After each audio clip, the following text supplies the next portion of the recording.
1996 Marvel പാപ്പരായി കോടതിയിലേക്ക് നടന്നു. Spiderman, X-Men, fantastic four എല്ലാം മറ്റുള്ളവരുടെ കയ്യിൽ. ഇനി ചോദ്യം മാത്രം, സൂപ്പർ ഹീറോസ് ഇല്ലാതെ ഹീറോയാകാൻ ആരാണ് ധൈര്യം കാണിക്കുക? വർഷങ്ങൾക്കിപ്പുറം ഇന്നൊരു മാർവൽ സിനിമ കാണുമ്പോൾ അവസാനത്തെ എല്ലാ എഴുതി കാണിക്കലുകൾക്കും ശേഷവും പ്രേക്ഷകർ കാത്തിരിക്കും. ലോക സിനിമയിലെ ഏറ്റവും ആവേശജനകമായ പോസ്റ്റ് ക്രെഡിറ്റ് സീൻ എന്ന വിപ്ലവം വരുത്തി അടുത്ത ഭാഗത്തിലേക്ക് കാണികളെ പിടിച്ചിരുത്തുന്ന ആ ഒരു നിമിഷത്തിനായി.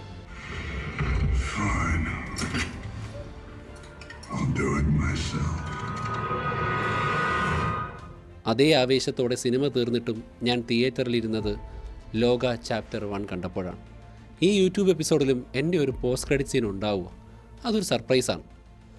അങ്ങനെ ഓർത്തിരുന്നപ്പോഴാണ് ലോക സിനിമയുടെ ചരിത്രത്തിലെ ഏറ്റവും വലിയൊരു വിജയകരമായ ഒരു കഥാപ്രപഞ്ചത്തെക്കുറിച്ച് ഞാൻ ഓർക്കുന്നത്.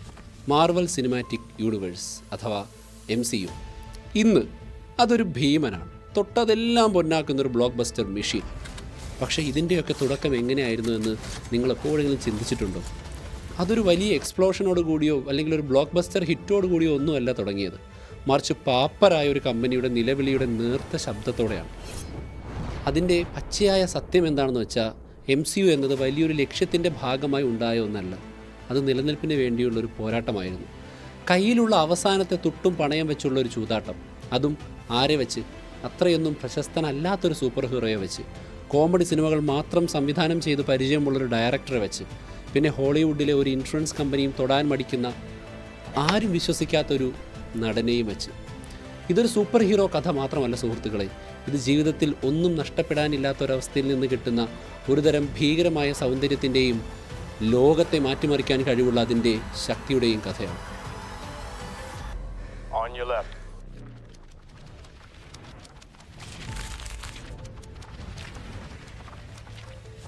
ഈ ഒരു ഗാംബ്ലിങ്ങിൻ്റെ ഡെപ്ത് മനസ്സിലാവാൻ നമ്മൾ കുറച്ചൊന്ന് പുറകോട്ട് പോകണം, ആ തകർച്ചയുടെ കഥ അറിയണം. 90കളുടെ മധ്യത്തിൽ നമ്മൾ ഇന്ന് കാണുന്ന മാർവൽ ആയിരുന്നില്ല ഉണ്ടായിരുന്നത്, അതൊരു മരണക്കിടക്കയിലുള്ള മൃഗത്തെ പോലെയായിരുന്നു. അക്കാലത്ത് കോമിക് ബുക്ക് വിപണി ഒരുതരം ഊഹക്കച്ചവടമായി മാറിയിരുന്നു. സ്പെഷ്യൽ എഡിഷൻ കവറുകൾ, ഹോളോഗ്രാഫിക് സ്റ്റിക്കറുകൾ. ആൾക്കാർ കോമിക്സ് വാങ്ങിയിരുന്നത് വായിക്കാനായിരുന്നില്ല, മറിച്ച് പലതരം കവറുകളുള്ള കോപ്പികൾ വാരിക്കൂട്ടി. ഇതിന് ഭാവിയിൽ വലിയ വില കിട്ടുമെന്ന് കരുതി സൂക്ഷിച്ചു വെച്ചു. കഥയല്ല, കവറായിരുന്നു അന്ന് വിറ്റിരുന്നത്. പക്ഷേ അങ്ങനെയുള്ള ഏതൊരു കുമിളയും അതൊരു നാൾ പൊട്ടും. അത് പൊട്ടിയപ്പോൾ മാർക്കറ്റ് ചെറുതായിട്ടൊന്നുമല്ല, അത് ഏതാണ്ടങ്ങ് ഇല്ലാതായി. വിൽപ്പന കുത്തനെ ഇടിഞ്ഞു. ഇതിൻ്റെ കൂടെ മാർവലിന് തലപ്പത്തിരുന്നവർ കടം വാങ്ങി കളിപ്പാട്ട കമ്പനികളും ട്രേഡിംഗ് കാർഡ് കമ്പനികളുമൊക്കെ വാങ്ങിക്കൂട്ടി. അതോടെ കമ്പനി വലിയൊരു കടക്കെണിയിലായി. കയ്യിലെ കാശ് തീർന്നപ്പോൾ ആ കെട്ടിടം ചീട്ട് കൊട്ടാരം പോലെ തകർന്നു വീണു. അവസാനം 1996 ഡിസംബർ 27 ആരും വിശ്വസിക്കാത്ത ആ സംഭവം നടന്നു. നമ്മുടെ എല്ലാം പ്രിയപ്പെട്ട സ്പൈഡർമാനെയും ക്യാപ്റ്റൻ അമേരിക്കയും ഒക്കെ സൃഷ്ടിച്ച മാർവൽ എൻ്റർടൈൻമെൻറ്റ് പാപ്പരായി എന്ന് കോടതിയിൽ അപേക്ഷ കൊടുത്തു. അതൊരു സാമ്പത്തിക തകർച്ച മാത്രമായിരുന്നില്ല, അതൊരു നാണക്കേടായിരുന്നു. ഷേക്സ്പിയർ പാപ്പരായി എന്ന് പറയുന്നത് പോലെയായിരുന്നു അത്. ആർക്കും ഒരു വഴിയും കാണാനാവാത്ത ഒരിരുണ്ട കാലം. പിടിച്ചു നിൽക്കാൻ വേണ്ടി അവർക്ക് കയ്യിലുള്ളതെല്ലാം വിൽക്കേണ്ടി വന്നു. പക്ഷേ മാർവലിൻ്റെ ഏറ്റവും വലിയ ആസ്തി അതിൻ്റെ കെട്ടിടങ്ങളോ പ്രിൻറ്റിംഗ് മെഷീനുകളോ ഒന്നും ആയിരുന്നില്ല, അത് അവരുടെ കഥാപാത്രങ്ങളായിരുന്നു. അങ്ങനെ വീട് നോക്കാൻ വേണ്ടി വീട്ടിലെ വിലപിടിപ്പുള്ളതെല്ലാം വിറ്റുതുലയ്ക്കുന്ന ഒരവസ്ഥയിലേക്ക് അവരെത്തിച്ചേർന്നു.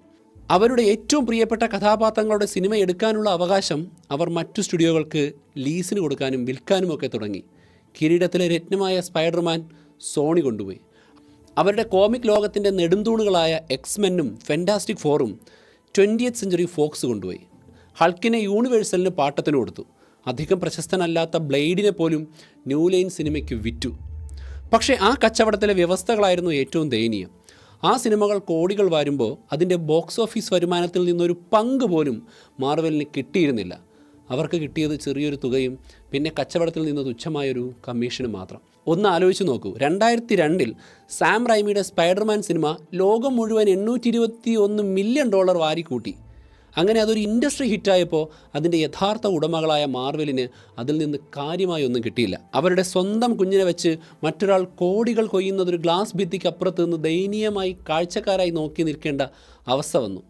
പണനഷ്ടത്തേക്കാൾ ഭീകരമായിരുന്നു അവരുടെ കഥാപാത്രങ്ങളുടെ മുകളിലുള്ള നിയന്ത്രണം നഷ്ടപ്പെട്ടത്. തങ്ങളുടെ കഥാപാത്രങ്ങളെ മറ്റുള്ളവർ തെറ്റായി വ്യാഖ്യാനിക്കുന്നതും കഥകൾ നശിപ്പിക്കുന്നതും അവർക്ക് നിസ്സഹായരായി നോക്കി നിൽക്കേണ്ടി വന്നു. എക്സ്മെൻ, സ്പൈഡർമാൻ പോലെയുള്ള ചില സിനിമകൾ വലിയ വിജയങ്ങളായപ്പോൾ ഡെയർ ഡെവിൾ, ഹൾക്ക് പോലെയുള്ള സിനിമകൾ ബ്രാൻഡിൻ്റെ പേര് ചീത്തയാക്കി. അവർക്കൊന്നും ചെയ്യാൻ കഴിഞ്ഞില്ല. അതായിരുന്നു അവരുടെ ഏറ്റവും വലിയ പരാജയം, അവരുടെ റോക്ക് ബോട്ടം. പക്ഷേ ഏതൊരു വലിയ പരാജയത്തിന് ശേഷവും ഒരു തിരിച്ചുവരവിൻ്റെ സാധ്യത ഒളിഞ്ഞിരിപ്പുണ്ട്. ആ മാറ്റം തുടങ്ങിയത് ഒരു ഇടിമുഴക്കത്തോടെയല്ല, മറിച്ച് 2003 മാർവലിൽ ജോയിൻ ചെയ്ത ഡേവിഡ് മെയ്സൽ എന്നൊരു ഹോളിവുഡ് എക്സിക്യൂട്ടീവ് ചോദിച്ച ഒരൊറ്റ ചോദ്യത്തിൽ നിന്നാണ്. ഈ നഷ്ടക്കച്ചവടങ്ങളും സിനിമകളുടെ നിലവാരമില്ലായ്മയും കണ്ടിട്ട് അയാൾ ചോദിച്ചു, എന്തുകൊണ്ട് നമുക്ക് സ്വന്തമായി സിനിമകൾ നിർമ്മിച്ചുകൂടാ? അതൊരു ഭ്രാന്തൻ ആശയമായിരുന്നു. തകർന്നടിഞ്ഞിരിക്കുന്ന ഒരു കമ്പനിയോട് സ്വന്തമായി സിനിമ എടുക്കാൻ പറയുന്നത് ആത്മഹത്യയ്ക്ക് തുല്യമാണ്. പക്ഷേ തങ്ങളുടെ പേരും പെരുമയും പണവും തിരിച്ചു പിടിക്കാനുള്ള ഒരേ ഒരു മാർഗം അതാണെന്ന് അയാൾക്ക് ഉറപ്പായിരുന്നു. അദ്ദേഹമായിരുന്നു അതിൻ്റെ ആർക്കിടെക്റ്റ്. എന്നാൽ ഏതൊരു ആർക്കിടെക്റ്റിനും ആ പ്രോജക്റ്റിൻ്റെ ആത്മാവെന്നറിയപ്പെടുന്ന ഒരാളുടെ സഹായം വേണം. അതായിരുന്നു കെവിൻ ഫൈഗി. എക്സ്മെൻ സിനിമകളിൽ പ്രവർത്തിച്ച് പരിചയമുള്ള ഒരു യുവ പ്രൊഡ്യൂസർ. ഫൈഗി ഒരു എക്സിക്യൂട്ടീവ് മാത്രമല്ല, ഒരു കട്ട ഫാൻ കൂടിയായിരുന്നു. ആ കഥാപാത്രങ്ങളെ ഒരു സാധാരണക്കാരനേക്കാൾ ആഴത്തിൽ അയാൾക്കറിയാമായിരുന്നു. അയാൾ കണ്ടത് ഒരൊറ്റ സിനിമയുടെ വിജയമല്ല, മറിച്ച് കോമിക്സിലെ പോലെ പരസ്പരം ബന്ധങ്ങളുള്ള ഒരു സിനിമാറ്റിക് യൂണിവേഴ്സിൻ്റെ സാധ്യതയാണ്. പക്ഷേ ഈ സമയത്ത് സിനിമയുടെ ലോകത്ത് മറ്റൊരു വലിയ കൊടുങ്കാറ്റടിക്കുന്നുണ്ടായിരുന്നു. അത് അവരുടെ എക്കാലത്തെയും എതിരാളികളായ DC കോമിക്സിൽ നിന്നായിരുന്നു. 2005 പുറത്തിറങ്ങിയ ക്രിസ്റ്റഫർ നോളൻ്റെ ബാറ്റ്മാൻ ബിഗിൻസ് എന്ന സിനിമ സൂപ്പർ ഹീറോ സിനിമകളെക്കുറിച്ചുള്ള കാഴ്ചപ്പാട് തന്നെ മാറ്റിമറിച്ചു. കളിപ്പാട്ടങ്ങൾ വിൽക്കാനുള്ള വർണ്ണപ്പകിട്ടാർന്ന സിനിമകൾ എന്നതിനപ്പുറം ഗൗരവമുള്ളതും യാഥാർത്ഥ്യബോധമുള്ളതുമായ കഥകൾ പറയാൻ സൂപ്പർ ഹീറോകൾക്ക് കഴിയുമെന്ന് നോളൻ തെളിയിച്ചു. അതുകൊണ്ട് മാർവലിൻ്റെ മുന്നിലുണ്ടായിരുന്ന വെല്ലുവിളി ഇരട്ടിയായി. നോളൻ ഉണ്ടാക്കിയെടുത്ത ആ ഉയർന്ന നിലവാരത്തോട് കിടപിടിക്കുന്ന, എന്നാൽ അതേസമയം DCയുടെ ഇരുണ്ട ലോകത്തിൽ നിന്ന് വ്യത്യസ്തമായ സ്വന്തമായ ഒരു ശൈലി കണ്ടെത്തുക എന്നതുകൂടിയായിരുന്നു അത്. അവർക്ക് നോളൻ്റെ ബാറ്റ്മാനെ അനുകരിക്കാൻ കഴിയില്ലായിരുന്നു. അവർക്ക് അതിലും വ്യത്യസ്തമായ, അതിലും ആകർഷകമായ ഒന്ന് കണ്ടെത്തണം എന്ന വെല്ലുവിളിയും കടന്നു വന്നു. അങ്ങനെ അവർ രണ്ടുപേരും ചേർന്നുണ്ടാക്കിയ പ്ലാൻ കേട്ടാൽ ആരും ചിരിക്കും. സ്വന്തമായി സിനിമ എടുക്കാൻ അവർക്ക് ഭീമമായ തുക ലോൺ വേണം. അവർ മെറിൽ ലിഞ്ച് എന്ന ബാങ്കിനെ സമീപിച്ച് ചോദിച്ചത് $525 മില്യൺ. ഇന്നത്തെ കണക്കിൽ ഏകദേശം 4000 കോടി രൂപയോളം വരും.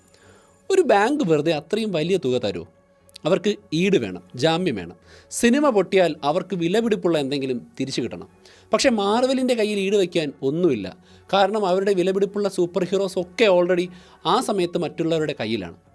അങ്ങനെ 21ാം നൂറ്റാണ്ടിലെ ഏറ്റവും വലിയ കോർപ്പറേറ്റ് തീരുമാനങ്ങളിൽ ഒന്നവർ എടുത്തു. അവരുടെ കയ്യിൽ ബാക്കിയുണ്ടായിരുന്ന മറ്റു സ്റ്റുഡിയോകൾക്കൊന്നും വേണ്ടാതിരുന്ന കുറച്ച് കഥാപാത്രങ്ങളുടെ എല്ലാം സിനിമാ അവകാശം അവർ ഒരുമിച്ച് ഈടായി വച്ചു. ഇപ്പോഴാ ലിസ്റ്റ് കേൾക്കുമ്പോൾ നിങ്ങൾ ഞെട്ടും. പക്ഷേ അന്ന് അത് അത്രത്തോളം ഫേമസ് ആയിരുന്നില്ല.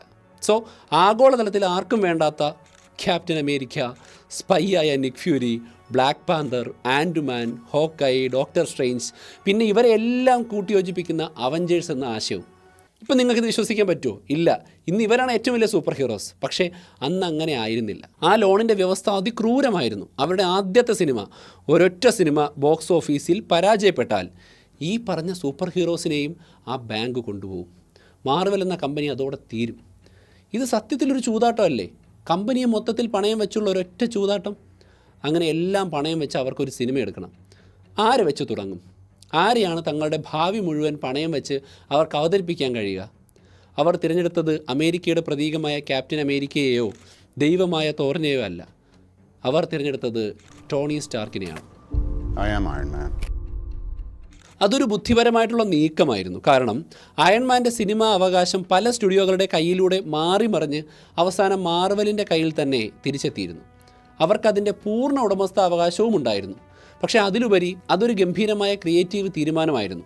ഫൈഗിയും ടീമും ടോണി സ്റ്റാർക്കിനെ കണ്ടത് ഇന്നത്തെ കാലത്തിന് ഏറ്റവും യോജിച്ചൊരു നായകനായിട്ടാണ്. അയാൾ ഒരു അന്യഗ്രഹജീവിയല്ല, റേഡിയോ ആക്റ്റീവ് ചിരന്തി കടിച്ച ആളുമല്ല, അയാൾ ദൈവവുമല്ല. ഒരു സാധാരണ മനുഷ്യനാണ്. ഒരുപാട് കുറവുകളുള്ള ഒരു മനുഷ്യൻ. സ്വന്തം രക്ഷ ഒരു ഗുഹയിൽ ഇരുന്നു കൊണ്ട് പാഴ്വസ്തുക്കൾ കൊണ്ട് നിർമ്മിച്ചെടുത്ത ഒരു വ്യക്തി. സാങ്കേതിക വിദ്യയുടെയും പണത്തിൻ്റെയും യുദ്ധക്കച്ചവടത്തിൻ്റെയും തെറ്റുതിരുത്തലിൻ്റെയും ഒക്കെ കഥയായിരുന്നു അയാളുടേത്. സ്പൈഡർമാനെ പോലെ ലോകപ്രശസ്തനല്ലാത്തത് കൊണ്ട് തന്നെ ആ ഒരു സൂപ്പർ ഹീറോയെ തങ്ങളുടെ ഇഷ്ടത്തിനനുസരിച്ച് മോൾഡ് ചെയ്തെടുക്കാനുള്ള സ്വാതന്ത്ര്യം ടീമിനുണ്ടായിരുന്നു. ഈ നിർണായകമായ സിനിമ സംവിധാനം ചെയ്യാൻ അവർ തിരഞ്ഞെടുത്തത് ജോൺ ഫാവ്രോയെയാണ്. എൽഫ് പോലെയുള്ള കോമഡി സിനിമകളിലൂടെ പ്രശസ്തനായൊരു വ്യക്തി. ഒറ്റ നോട്ടത്തിൽ അതൊരു വിചിത്രമായ തീരുമാനമായിട്ടൊക്കെ തോന്നും. പക്ഷേ ആ സിനിമയ്ക്ക് എന്താണോ വേണ്ടിയിരുന്നത് അത് ഫാവ്രോയുടെ കയ്യിലുണ്ടായിരുന്നു. അദ്ദേഹത്തിന് താല്പര്യം കഥാപാത്രങ്ങളിലായിരുന്നു. ഫാൻറ്റസിയെ യാഥാർത്ഥ്യത്തിൻ്റെ മണ്ണിൽ ഉറപ്പിച്ചു നിർത്താൻ അദ്ദേഹത്തിന് കഴിയും എന്നുള്ള വിശ്വാസവും ഉണ്ടായിരുന്നു. പക്ഷേ സംവിധായകൻ്റെ കാര്യം പാതി മാത്രമേ ആകുന്നുള്ളൂ. സിനിമയെയും കമ്പനിയെയും ഒന്നടങ്കം രക്ഷിക്കുകയോ നശിപ്പിക്കുകയോ ചെയ്യാൻ കഴിവുള്ള അടുത്ത തീരുമാനം അതെന്താ? ടോണി സ്റ്റാർക്കായിട്ട് ആരഭിനയിക്കും എന്നതായിരുന്നു. അതായിരുന്നു ഏറ്റവും വലിയ റിസ്ക്. റോബർട്ട് ഡൗണി ജൂനിയർ 2000-ൻ്റെ തുടക്കത്തിൽ അതൊരു മാഞ്ഞുപോയ പേരായിരുന്നു. ഒരു കാലത്ത് തൻ്റെ തലമുറയിലെ ഏറ്റവും മികച്ച നടനെന്ന പേരെടുത്ത് ചാപ്ലിൻ എന്ന സിനിമയ്ക്ക് ഓസ്കാർ നോമിനേഷൻ വരെ നേടിയ വ്യക്തി. പക്ഷേ മയക്കുമരുന്നിൻ്റെ ഉപയോഗവും അറസ്റ്റുകളും ജയിൽവാസവും കാരണം അദ്ദേഹത്തിൻ്റെ കരിയർ പൂർണ്ണമായും നശിച്ചിരുന്നു. ഹോളിവുഡിൽ നിന്ന് ഏതാണ്ട് പുറത്താക്കപ്പെട്ടൊരവസ്ഥ. കഴിവുണ്ടെന്ന് എല്ലാവർക്കും അറിയാം, പക്ഷേ ആരും വിശ്വസിക്കില്ല. ഒരൊറ്റ ഇൻഷുറൻസ് കമ്പനിയും അദ്ദേഹത്തിന് വേണ്ടി ഗ്യാരണ്ടി നിൽക്കില്ല. പക്ഷേ സംവിധായകൻ ജോൺ ഫാവറോ മറ്റാരും കാണാത്തൊരു കാര്യം അദ്ദേഹത്തിൽ കണ്ടു. ഒരു ഭയാനകരമായിട്ടുള്ള സിമിലാരിറ്റി. ടോണി സ്റ്റാർക്കിൻ്റെ കഥയും റോബർട്ട് ഡൗണി ജൂനിയറിൻ്റെ ജീവിതവും തമ്മിൽ ഒരു കണ്ണാടി പോലെ സാമ്യത കാണാൻ കഴിയും. അഹങ്കാരിയും അതിബുദ്ധിമാനുമായ ജീവിതത്തിൻ്റെ ഏറ്റവും താഴെത്തട്ടിൽ വീണുപോയതിനു ശേഷം അവിടെ നിന്ന് സ്വയമേ ഉയർന്നു വന്ന ഒരു ഹീറോ. അങ്ങനെ ഒരു വ്യക്തിയുടെ കഥ. അത് അഭിനയിച്ച് ഫലിപ്പിക്കേണ്ട ഒന്നല്ല, അത് അദ്ദേഹത്തിൻ്റെ ജീവിതം തന്നെയാണ് എന്ന് സംവിധായകൻ കണ്ടു. സ്റ്റുഡിയോ സമ്മതിച്ചില്ല, പണം മുടക്കിയവർ സമ്മതിച്ചില്ല. കാരണം റിസ്ക് വളരെ വലുതായിരുന്നു. തങ്ങളുടെ $525 മില്യൺ ചൂതാട്ടം തന്നെ ഒരു നൂൽപ്പാലത്തിലൂടെയാണ് പോകുന്നത്. അതിൻ്റെ കൂടെ ഇങ്ങനെയൊരു നടൻ കൂടി താങ്ങാനാകില്ല എന്നവർ പറഞ്ഞു. പക്ഷേ ഫാവറോ വിട്ടുകൊടുത്തില്ല. അയാൾ റോബർട്ടിന് വേണ്ടി വാദിക്കാൻ തുടങ്ങി. അവസാനം റോബർട്ട് ഒരു സ്ക്രീൻ ടെസ്റ്റിന് തയ്യാറായി. അദ്ദേഹത്തെ പോലെ ഒരു നടന് അതൊരു നാണക്കേടായിരുന്നു. പക്ഷേ ആ സ്ക്രീൻ ടെസ്റ്റിൽ അദ്ദേഹം എല്ലാവരെയും ഞെട്ടിച്ചു കളഞ്ഞു. ഒടുവിൽ സ്റ്റുഡിയോ തന്നെ സമ്മതിച്ചു. പക്ഷേ അവരുടെ പേടി അദ്ദേഹത്തിൻ്റെ പ്രതിഫലത്തിൽ കാണാമായിരുന്നു. ഒരു ബ്ലോക്ക് ബസ്റ്റർ സിനിമയിലെ നായകന് വെറും $5 ലക്ഷം. ഇന്നത്തെ കാലത്ത് ഹോളിവുഡിൽ അതൊരു ചെറിയ നടന് കിട്ടുന്ന പ്രതിഫലത്തിൻ്റെ അത്ര പോലുമില്ല. തകർന്ന ഒരു കമ്പനിയും തകർന്ന ഒരു മനുഷ്യനും പരസ്പരം ഒരു രക്ഷകനെ പ്രതീക്ഷിച്ചുകൊണ്ടുള്ള ഒരു മ്യൂച്വൽ അണ്ടർസ്റ്റാൻഡിംഗ് ഉള്ള യാത്രയായിരുന്നു അത്. അങ്ങനെ ഷൂട്ടിംഗ് തുടങ്ങി. പക്ഷേ അവിടെയും പ്രശ്നങ്ങൾ തീർന്നില്ല. ഷൂട്ടിംഗ് തുടങ്ങുന്ന ഡേറ്റ് എടുത്തു, പക്ഷേ സിനിമയുടെ സ്ക്രിപ്റ്റ് പൂർത്തിയായിട്ടുണ്ടായിരുന്നില്ല. സിനിമയുടെ ക്ലൈമാക്സ് എന്താണെന്ന് പോലും അറിയാതെയാണ് അവർ ഷൂട്ടിംഗ് തുടങ്ങിയത്. സാധാരണ ഒരു സിനിമയെ ഇത് തകർത്ത് കളയും, പക്ഷേ അയൺമാൻ്റെ രഹസ്യായുധം അതായിരുന്നു. അത് നടന്മാർക്കും സംവിധായകനും കൂടുതൽ സ്വാതന്ത്ര്യം നൽകി. ഫാവറോയും റോബർട്ട് ഡൗണിയും ജെഫ് ബ്രിഡ്ജസും എല്ലാം രാവിലെ സൈറ്റിൽ വന്നിരുന്നിട്ട് അന്നത്തെ സീനുകൾ ചർച്ച ചെയ്ത് ഡയലോഗുകൾ ഉണ്ടാക്കാൻ തുടങ്ങി. സിനിമയിൽ ഇന്നും നമ്മൾ ആഘോഷിക്കുന്ന പല തമാശകളും കൗണ്ടറുകളും അങ്ങനെ ആ സൈറ്റിൽ വെച്ചുണ്ടായതാണ്. ആ ഒരു ക്രിയേറ്റീവ് അന്തരീക്ഷത്തിൽ റോബർട്ട് ഡൗണി ജൂനിയറിൻ്റെ ആ അസാമാന്യമായ എനർജിയിൽ നിന്നാണ് ഇന്ന് നമ്മൾ കാണുന്ന MCUവിൻ്റെ ടോൺ ഉണ്ടാകുന്നത്. അതായത് വലിയ ആക്ഷനും കാര്യമായ വിഷയങ്ങളും അതിൻ്റെ കൂടെ നല്ല തമാശയും ഹൃദയത്തിൽ തൊടുന്ന നിമിഷങ്ങളും ചേർന്നൊരു മിക്സ്. അത് നോളൻ്റെ ബാറ്റ്മാൻ സിനിമകളുടെ ഗൗരവത്തിൽ നിന്നും സാം റൈമിയുടെ സ്പൈഡർമാൻ്റെ വൈകാരികതകളിൽ നിന്നും വളരെ ഡിഫറൻ്റ് ആയിരുന്നു. അതിനൊരു റിയൽ ഫീൽ ഉണ്ടായിരുന്നു. 2008 മെയ് 2 സിനിമ റിലീസായി. ലോകം മുഴുവൻ ശ്വാസം അടക്കി പിടിച്ച് നോക്കി നിന്ന നിമിഷം. ഫലം ഒരു വിജയമായിരുന്നില്ല, അതൊരു വിസ്ഫോടനമായിരുന്നു. $140 മില്യൺ ബഡ്ജറ്റിൽ നിർമ്മിച്ച സിനിമ ലോകം മുഴുവൻ $585 മില്യൺ വാരി കൂട്ടിയിരിക്കുന്നു. അവരുടെ ചൂതാട്ടം പൂർണ്ണമായും വിജയിച്ചിരിക്കുന്നു. അതൊരു ജാക്ക്പോട്ടായിരുന്നു. $525 മില്യൺ ലോൺ അങ്ങനെ സുരക്ഷിതമായി. മാർവൽ സ്റ്റുഡിയോസ് ജനിച്ചു. പ്രേക്ഷകരും നിരൂപകരും സിനിമയെ ഒരേപോലെ വാഴ്ത്തി. അതിൻ്റെ പുതുമ, ആക്ഷൻ, എല്ലാത്തിനുമുപരി റോബർട്ട് ഡൗണി ജൂനിയറിൻ്റെ തീപ്പൊരി പ്രകടനം. അയാളൊരു സൂപ്പർ ഹീറോയെ അവതരിപ്പിക്കുകയായിരുന്നില്ല, അയാൾ ടോണി സ്റ്റാർക്കായി ജീവിക്കുകയായിരുന്നു. ഒറ്റ രാത്രി കൊണ്ട് അയാൾ വീണ്ടും ഒരു ഗ്ലോബൽ സൂപ്പർ സ്റ്റാറായി മാറി. പക്ഷേ ആ സിനിമയുടെ ഏറ്റവും വലിയ വിപ്ലവം വരാനിരിക്കുന്നതേ ഉണ്ടായിരുന്നുള്ളൂ. അതിൻ്റെ അവസാനത്തെ നിമിഷങ്ങളിൽ സിനിമയുടെ ക്ലൈമാക്സിൽ ടോണി സ്റ്റാർക്ക് ഒരു പ്രസ് കോൺഫറൻസിൽ നിൽക്കുകയാണ്. കയ്യിലുള്ള കടലാസിൽ എഴുതിയ കള്ളം വായിക്കുന്നതിന് പകരം അയാൾ ജനങ്ങളെ നോക്കി ഒരു പുഞ്ചിരിയോടെ പതിറ്റാണ്ടുകൾ പഴക്കമുള്ള രഹസ്യ വ്യക്തിത്വം എന്ന സൂപ്പർ ഹീറോ സങ്കല്പത്തെ തകർത്തെറിഞ്ഞു. The truth is I am Iron Man. അതൊരു തുടക്കം മാത്രമായിരുന്നു. യഥാർത്ഥ ഭൂകമ്പം വന്നത് സിനിമ തീർന്ന് ടൈറ്റിൽസ് എല്ലാം കഴിഞ്ഞ് എല്ലാവരും എഴുന്നേറ്റ് പോകാൻ വേണ്ടി തിയേറ്ററിൽ നിന്ന് റെഡിയായി നിൽക്കുന്ന നേരം സ്ക്രീനിൽ വീണ്ടും ഒരു വെളിച്ചം വന്നു. സ്ക്രീൻ തെളിഞ്ഞു. ടോണി സ്റ്റാർക്ക് വീട്ടിലെത്തുമ്പോൾ അവിടെ ഒരു നിഴലിൽ ഒരാൾ നിൽക്കുന്നു. ഒറ്റക്കണ്ണനായ കറുത്ത കോട്ടിട്ടൊരു വ്യക്തി. സാമുവൽ എൽ ജാക്സൺ അവതരിപ്പിച്ച നിക് ഫ്യൂരി. അയാൾ ടോണിയോടൊരു ഡയലോഗ് പറയുന്നുണ്ട്. ആ ഒരൊറ്റ ഡയലോഗ് സിനിമയുടെ ചരിത്രം മാറ്റി എഴുതി. അയാൾ ഇങ്ങനെ പറഞ്ഞു, think you're the only superhero in the world?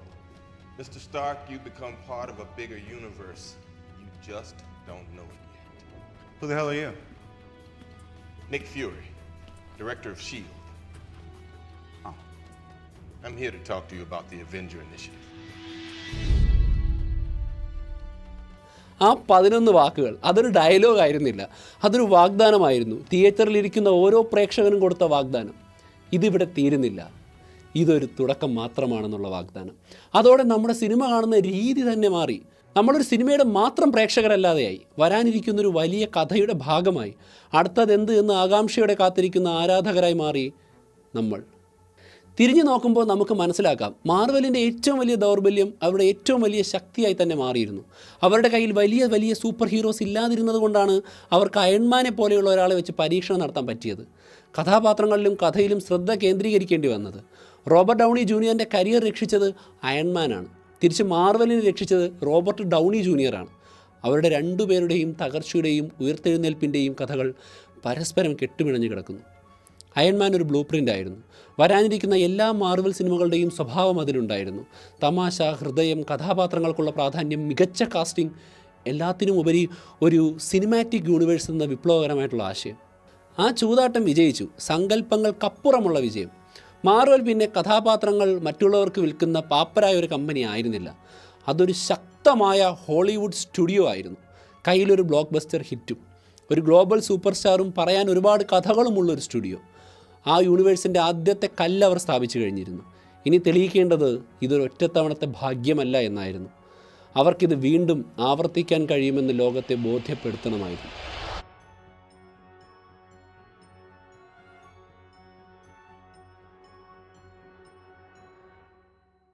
ഒരു നിമിഷം, നിങ്ങൾ വിചാരിക്കുന്നത് പോലെ കഥ ഇവിടെ തീർന്നിട്ടില്ല.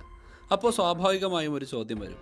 അയൺമാൻ്റെ വിജയത്തോടെ ശക്തരായ മാർവൽ അവർക്ക് നഷ്ടപ്പെട്ട സ്പൈഡർമാനെയും എക്സ്മെനെയും ഒക്കെ പണം കൊടുത്ത് തിരികെ വാങ്ങിയോ? ഇല്ല. കഥ അത്ര ലളിതമല്ല. അടുത്തതായി അവർക്ക് ലോകത്തിന് മുന്നിൽ അവതരിപ്പിക്കേണ്ടിയിരുന്നത് ഒരു കോടീശ്വരനെയോ ശാസ്ത്രജ്ഞനെയോ ആയിരുന്നില്ല, മറിച്ച് മറ്റൊരു ലോകത്ത് നിന്ന് വരുന്ന ചുറ്റികയേന്തി ഇടിമിന്നലിനെ നിയന്ത്രിക്കുന്ന ഒരു ദൈവത്തെയായിരുന്നു. അതും പോരാഞ്ഞ് 70 വർഷം മഞ്ഞിൽ പൊതിഞ്ഞു കിടന്ന അമേരിക്കൻ പതാകയുടെ നിറമുള്ള വസ്ത്രം ധരിച്ച ഒരു പച്ചയായ പട്ടാളക്കാരനെ.